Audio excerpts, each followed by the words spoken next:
नमस्कार.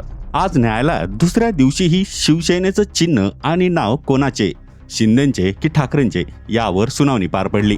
यावेळी शिवसेना ठाकरे गटाच्या वतीने ज्येष्ठ वकील कपिल सिब्बल यांनी सुप्रीम कोर्टात बाजू मांडली.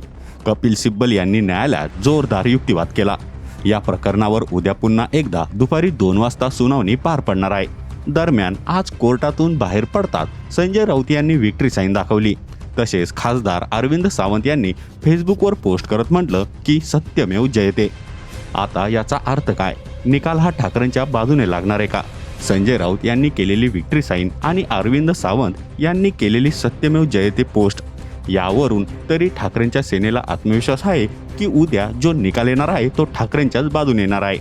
संजय राऊत आणि अरविंद सावंत यांना पहिलेच कल्पना आली का, असंही यावरून दिसतंय. उद्या पुन्हा 2 वाजता सुप्रीम कोर्टात सुनावणी पार पडणार आहे आणि यावेळी शिंदेचे वकील आपली बाजू मांडणार आहे. तर उद्या ठरेल की नक्की शिवसेना आणि चिन्ह कोणाचे. पण संजय राऊत यांनी केलेली विक्ट्री साईन आणि अरविंद सावंत यांनी केलेली पोस्ट सुप्रीम कोर्ट ठाकरेंच्याच बाजूने निर्णय देईल का, हे पाहणं औत्सुक्याचं ठरेल. यावर तुम्हाला काय वाटतं ते कमेंट करून नक्की सांगा.